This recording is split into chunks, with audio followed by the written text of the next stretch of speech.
Hello tout le monde, j'espère que vous allez bien. Je vous retrouve pour ma deuxième vidéo booktube qui sera le book haul du mois d'août.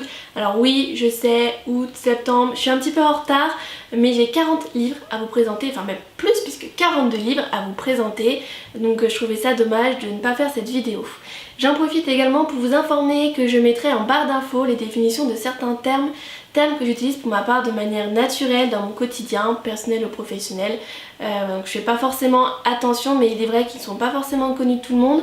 Donc je mettrai ces définitions là. N'hésitez pas, si certains termes restent pour vous inconnus, précisez-le moi en commentaire. Je vais donc commencer avec les services presse que j'ai reçus et notamment avec le manga Le Dernier Envol du Papillon écrit par Kan Takahama qui m'a été envoyé par les éditions Glénat. Je vous montre la couverture, vous pouvez y voir Konoha, surnommée Kisho, qui est une courtisane qui rencontre un immense succès auprès des hommes. Donc à travers l'histoire d'amour entre Konoha et un homme gravement malade, l'auteur nous fait découvrir la difficile condition des geishas au Japon du 19e siècle. J'ai ensuite reçu des aventures hors du commun de l'auteur Yannick Jamona, auteur auto-édité. Il s'agit ici d'un recueil de 3 nouvelles fantastiques. La première porte sur une petite fille de 8 ans qui va découvrir qu'elle a un don tout particulier. La deuxième nouvelle concerne un couple qui va se rendre compte que le miroir qu'ils ont dans leur chambre n'est pas très ordinaire. Et enfin, pour finir, Pierre, l'instituteur, qui a le vilain défaut d'être très curieux et qui va fouiner un peu trop près du côté de ses voisines. Le troisième service presse s'appelle Remade. Il s'agit du premier tome d'une trilogie post-apocalyptique écrite par Alex Cairo. Nous faisons la rencontre de Léo qui doit protéger sa petite sœur Grace d'un virus inconnu, incontrôlable et surtout intelligent. Le quatrième service presse est un livre qui m'a été envoyé par son auteur Frédéric Marcoux, livre qui s'appelle Voyage au pays de l'envie. Il s'agit d'un recueil de 5 nouvelles fantastiques teintées de science-fiction. Le cinquième livre est publié aux éditions Rebelle et m'a été envoyé par son auteur Oksana Hope. Nous sommes ici dans une uchronie qui se situe 200 ans après la Seconde Guerre mondiale, guerre qui a été gagnée par Hitler après avoir scellé un pacte avec la Grande-Bretagne. Il s'en désolidarisera ensuite afin de vivre en parfaite autarcie. Le récit se situe donc pendant le Troisième Reich, 200 ans après cette victoire, à Germania, l'ancienne Berlin. Nous y faisons la rencontre de Christa, une jeune Aryenne, race qui a pris le pas sur les autres ethnies. Elle travaille au Lebensborn, une maternité où les nouveau-nés sont sélectionnés en fonction des critères de la race aryenne. Après le travail, elle croisera dans la rue une femme essayant de s'échapper par les égouts.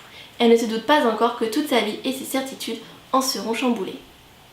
Je vais maintenant passer au livre que j'ai moi-même acheté et je vais commencer par celui-ci, Everything Everything de Nicolas Yoon, publié aux éditions Bayard. Vous en avez peut-être déjà entendu parler, il a été adapté au cinéma, je ne l'ai pas encore vu mais c'est prévu. Donc déjà la couverture qui est clairement à la base de l'achat, je la trouve sublime, très épurée mais en même temps très colorée, voilà les couleurs, les dessins. Je le trouve superbe, en main il est super agréable et voilà, j'étais déjà amoureuse du design. Et pour l'histoire, donc c'est une jeune fille qui est atteinte de la maladie de l'enfant bulle, ce qui signifie qu'elle est extrêmement fragile et qu'elle n'est jamais sortie de chez elle jusqu'au jour où un camion de déménagement arrive et apparemment le fils des nouveaux voisins a tapé dans l'œil de la jeune fille. Le deuxième livre s'appelle The Sun is also a Star, écrit toujours par Nicolas Yoon et toujours aux éditions Bayard. Nous sommes ici dans un livre très souple, broché, très agréable en main, bien que moins compact que le précédent.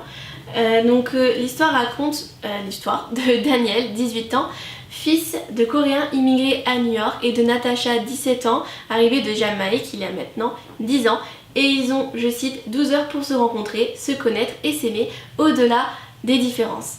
En ce qui concerne la couverture, voilà, toujours aussi magnifique, toujours aussi épurée, bien que colorée, qu'Everything Everything. Je ne suis pas fan de romance, mais par rapport au succès du précédent, je me suis dit pourquoi pas. On continue avec les éditions Bayard et Diabolique d'S.J. Kincaid pour la couverture. Donc je ne sais pas si vous voyez, mais le bas est très métallique. Donc c'est une petite brique quand même, puisqu'on a atteint pratiquement les 600 pages. Au niveau du résumé, je ne sais pas exactement de quoi ça parle, donc je ne peux pas vous dire. Tout ce que je sais, c'est qu'un diabolique n'est pas humain, qu'il est programmé pour être fidèle envers une seule et même personne, et qu'il est prêt à la protéger, quitte à y laisser la vie et à en prendre d'autres. Ensuite, pour terminer avec Bayard, j'ai acheté le livre Caraval de Stéphanie Garber. Donc toujours pareil, moi la couverture est toujours la raison principale de mes achats. Et ce livre n'est pas d'exception à la règle puisqu'il est juste superbe. Il s'agit d'un premier tome, je ne sais pas encore combien de tomes fera la saga. Et c'est l'histoire donc d'un jeu auquel est invitée une jeune fille. Sauf que sa sœur va être kidnappée par la personne qui organise le jeu. Elle aura 5 nuits pour la retrouver donc en entrant dans le jeu. Sinon sa petite sœur disparaîtra à jamais. Ensuite, dans la collection R d'édition Robert Laffont, donc vous n'allez pas tarder à vous rendre compte que je suis une fan inconditionnelle de cette collection. Et j'ai donc acheté Follow Me Back, David Jager, donc voilà pour la couverture. Et la quatrième de couverture, donc il s'agit d'un thriller, d'un page turner, j'en ai entendu énormément de bien.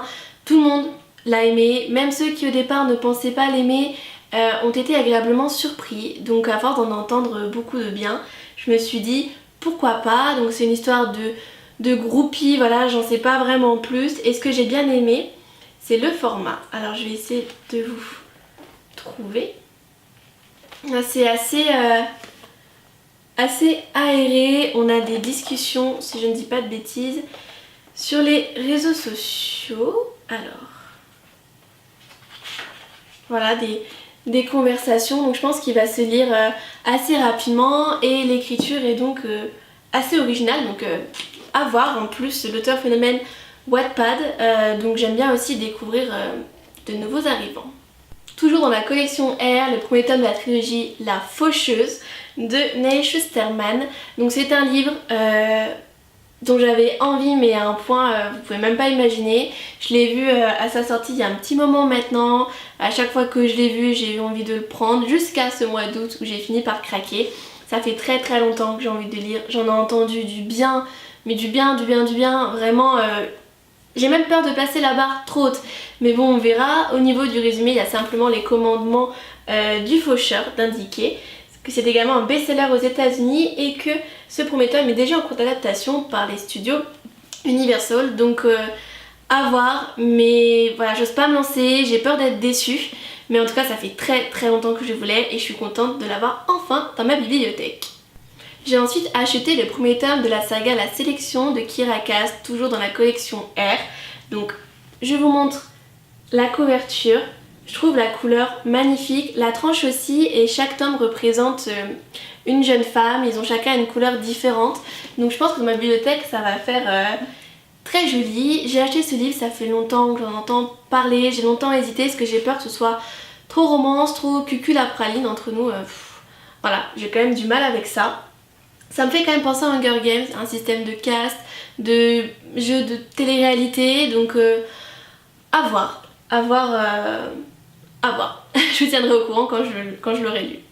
Pour terminer avec la collection R, j'ai acheté le premier tome de la saga Le Monstrologue de Rick Yancey, donc qui est l'auteur de la saga La 5e vague. Vous avez sûrement dû en entendre parler au cinéma ou même dans le milieu de la littérature. Il y aura 4 tomes dans cette saga. Tout le monde n'a pas forcément accroché à cet opus là. Certains ont quand même été effrayés, donc moi qui suis fan de thriller et de romans horrifiques, pourquoi pas. J'arrête pas de dire pourquoi pas, mais en même temps bon, pourquoi pas. Voilà, bah écoutez, on verra bien. C'est l'histoire de Will Henry, l'apprenti d'un docteur spécialisé dans la chasse aux monstres. Donc pour moi le synopsis a l'air plutôt prometteur, on verra bien. J'ai ensuite acheté le tome 2 et le tome 3 de la saga Nil, écrite par Lynn Matson aux éditions Pocket Jeunesse, PKJ. Donc collection R, PKJ, c'est vraiment des maisons d'édition, des collections que je suis de manière très sérieuse. J'en suis totalement fan. Les couvertures, je les trouve superbes, même si malheureusement, bon là ça va, c'est pareil, mais le tome 1, Nil est écrit comme ça, donc bon c'est pas très harmonieux dans la bibliothèque, mais on peut pas tout avoir. Cette saga raconte l'histoire de jeunes adolescents prisonniers sur une île qui n'existe pas. Et voilà, ils ont 365 jours pour s'enfuir au risque de disparaître, tout simplement. Donc j'ai déjà lu le tome 2, vous trouverez la chronique dans mon blog et en barre d'infos. Il me reste donc ce tome-là à découvrir. Toujours chez Pocket Jeunesse, j'ai acheté les tomes 2 et 3 des Chroniques lunaires de Marissa Meyer, donc le livre 2, Scarlett, et le livre 3, Cress, qui est un bon petit pavé aussi. Il fait exactement 650 pages, donc voilà, ça va être un bon moment de lecture. J'ai lu le tome 1 qui s'appelle Cinder, et en fait si j'ai commencé cette saga, c'est tout simplement parce que j'ai craqué sur le dernier tome, Winter, qui est encore plus gros que Cress et qui est magnifique, la couverture est juste superbe. Donc voilà, ce sont des réécritures de contes. Donc je ne vais pas vous raconter les résumés de cela tout simplement parce que je ne les ai pas lus, et qu'en ce qui concerne les séries, à partir du tome 2 je ne raconterai rien, tout simplement pour ne pas spoiler même des tout petits détails du premier tome. Je me suis ensuite acheté une bande dessinée toute mignonne. Il s'agit du Grand Méchant Renard de Benjamin Renner aux éditions Shampoing. C'est un petit plaisir puisque je lis de plus en plus de BD et que j'ai acheté plus de mangas en un mois qu'en 21 ans. Mais voilà, j'ai trouvé ça trop mignon. Il est sorti, il me semble, au cinéma si je ne dis pas de bêtises. Et voilà pour l'intérieur. Donc je pense que ça va être un petit moment de lecture très agréable, très mignon, un petit retour en enfance qui ne fait pas de mal. On continue avec les BD et le livre L'épouvantable peur d'Épiphanie Frayeur dans la collection Métamorphose aux éditions Soleil. Donc pour ceux qui me suivent déjà, vous savez qu'après la collection R, PKJ, c'est Métamorphose. Je possède énormément de leurs livres, notamment ceux de Benjamin Lacombe. Pour moi cette collection est gage de qualité, donc quand j'ai vu celui-ci, je n'ai pas hésité. Vous allez voir déjà, voilà, les dessins, les couleurs sont superbes. Hop, je vais vous montrer un petit peu quelques planches. Et pour moi c'est vraiment des univers à chaque fois à part entière, un travail graphique juste époustouflant.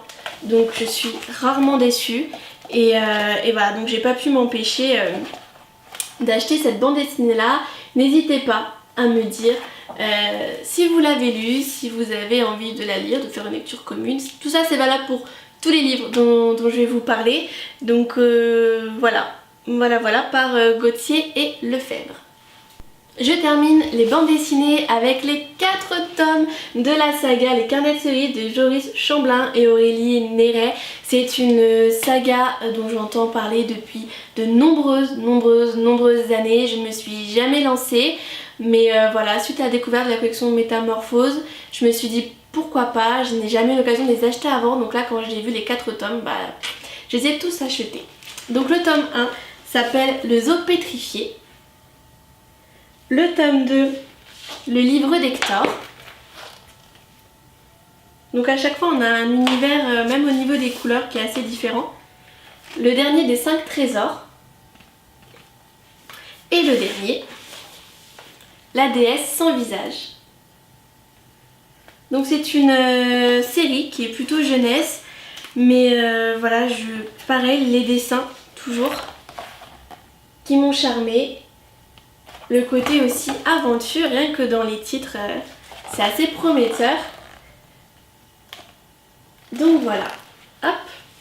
Et toujours dans la collection Métamorphose, bien entendu, on ne se refait pas. Je vais maintenant poursuivre avec les mangas. J'en ai rarement lu dans ma vie, à part les GTO, Great Teacher Onizuka, qui est assez spécial, mais comme j'étais habituée à l'anime, j'ai lu les mangas. J'ai également participé à la Japan Expo du début d'année où j'ai commencé à rattraper mon retard.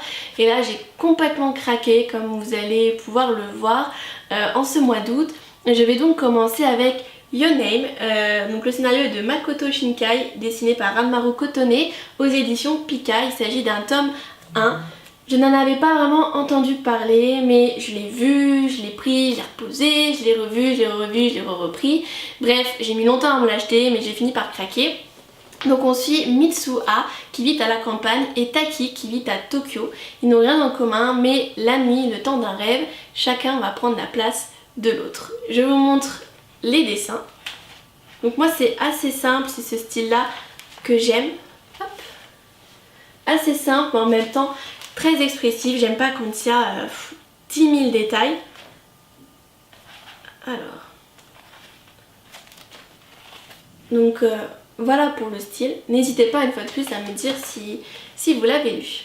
Je continue avec les mangas et le premier tome de la saga Le Maître des Livres par Umiharu Shinohara aux éditions Komiku. C'est une saga qui comporte pour le moment 12 tomes et elle n'est pas terminée, j'en entends beaucoup parler. Rien que voilà, moi, un livre qui parle de livres, j'avais pas le choix. La couverture est super mignonne. Donc on suit donc un bibliothécaire, Miko Shiba, qui travaille à la Rose Trémière, une bibliothèque pour enfants où enfants et adultes viennent le voir en espérant qu'il trouvera le livre qui leur correspond. Donc c'est une histoire centrée sur ce bibliothécaire et sur la littérature en règle générale. Toujours dans les mangas, j'ai acheté les 2 premiers tomes de la saga Somali et l'esprit de la forêt de Yakogo Reishi, toujours aux éditions Komiku. Donc pareil, toujours fan de la couverture avec des couleurs différentes. Donc on est dans un monde où les humains sont en voie d'extinction et ce sont des créatures non humaines qui ont pris le dessus et qui persécutent les êtres humains. Mais un jour, un golem, un gardien de la forêt, va faire la rencontre d'une fillette et il va la prendre sous son aile. J'ai ensuite acheté les 3 premiers tomes de la saga The Silent Voice, écrite par Yoshitoki Oima aux éditions Kiyun. Je vous montre les couvertures qui, comme à chaque fois, m'ont plu. Donc voilà, 3 tomes, 3 couleurs. Voilà. Donc ce sont des livres qui traitent du handicap et du harcèlement scolaire, qui sont des sujets qui me touchent énormément. Je trouve que c'est très bien d'en parler, donc à la télévision, au cinéma, mais également dans les livres, y compris dans les mangas. Donc pour la petite histoire, on suit une jeune fille qui s'appelle Shoko Nishimiya, qui est sourde depuis la naissance et qui a été, à cause de ce handicap, abandonnée par son père et élevée seule par sa mère. Arrivée à l'école, elle va être persécutée, psychologiquement puis physiquement, notamment par Shoya Ishida, le leader de la classe. Sauf qu'un jour il va aller un peu trop loin, la famille va porter plainte, le directeur va intervenir et la classe va se retourner contre le jeune homme. Je continue avec les 4 premiers tomes de la saga Moving Forward de Nagamune Naji aux éditions Akata. Ce sont des livres qui traitent des non-dits, de la difficulté de la dépression, je dirais, entre guillemets, de la difficulté à vraiment montrer ce que l'on pense, ce que l'on ressent. Pour moi, ce sont des thèmes qui malheureusement me parlent. C'est pour ça aussi que j'avais hésité à acheter cette saga, puisque j'avais peur d'être trop touchée justement et que ça me déprime. Mais voilà, les couvertures comme d'habitude m'ont persuadée de les acheter. Ils sont juste superbes. La tranche aussi rentre très bien dans mes bibliothèques. Donc voilà, c'est vraiment... je vais vous lire le début du résumé. Sourire pourquoi, sourire pour qui, pour masquer ses blessures ou exprimer sa joie. Donc voilà, je pense que ça va être un récit très touchant, très poignant, d'autant plus qui va me parler. Donc voilà, en plus on a l'arrivée d'un garçon un peu plus perspicace que les autres, qui va un peu mettre à nu l'héroïne. Bon, vous connaissez ma réticence avec la romance, donc j'espère que ce sera pas trop niais, mais franchement, vu la façon dont le résumé est tourné, je pense que ça ira. J'ai ensuite craqué pour les 7 premiers tomes, et oui, rien que ça, de la saga Plume, un amour de chat de Hoshino Natsumi aux éditions Soleil Manga. Donc il s'agit d'une histoire de chat, forcément. Ça fait longtemps que j'ai repéré cette saga, mais j'avais peur qu'elle soit... Cette couverture, c'est ma préférée. J'avais peur qu'elle soit trop enfantine, trop simplette, mais après tout, on s'en fout. Mais c'est vrai que j'avais une bibliothèque tellement immense que bon... Il fallait quand même que je sélectionne un petit peu mes livres, même si là ça se voit pas trop, mais je vous assure, j'ai quand même bien sélectionné. En plus voilà, le format, le dessin est très mignon et les couvertures, je sais pas si vous voyez, mais sont plutôt cartonnées, donc c'est assez original aussi. Et voilà, donc les dessins sont extrêmement mignons. Moi en plus j'adore les chats, voilà, si vous me suivez, vous savez que j'en ai 2, Isis et Bastet, donc voilà. J'adore ce petit chat, il est trop mignon.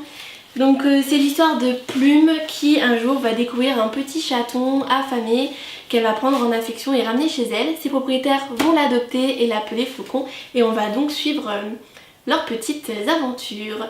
Je vous montre juste, je trouve que c'est vraiment trop kawaii, c'est trop mignon et les tranches sont superbes. Regardez, c'est trop mignon, c'est pas possible d'aimer, c'est pas possible de pas aimer. C'est pas possible de pas aimer. Je reviens avec le dernier livre de ce mois-ci aux éditions Kiyun, une fois de plus. Donc il s'agit du tome 2 de Roji. J'avais acheté le tome 1 à la Japan Expo. Donc il a été écrit par Keisuke Kotobuki et j'ai juste craqué sur les dessins que je trouve trop mignons.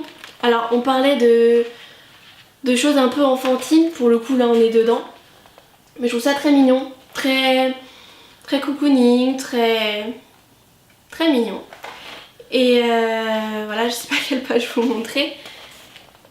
Alors j'ai pas lu le résumé, donc je ne pourrais pas vous dire de quoi ça parle. J'ai simplement vu entre la poésie d'Hayao Miyazaki, donc moi ça y est, on me dit ça, y a plus personne, on m'a perdu. En plus il cite le voyage de Chihiro et mon voisin Totoro, enfin voilà, vraiment les deux, pour moi les deux chefs-d'œuvre, ces deux chefs-d'œuvre, et le grain de feuille d'Anaïs au Pays des Merveilles. Donc voilà, Miyazaki, Tim Burton, il m'en faut pas plus, donc voilà, toujours n'hésitez pas à me dire si vous l'avez lu. Pour ma part, je pense que je vais pas tarder à la commencer, je pense que ça va être une bonne lecture de doux.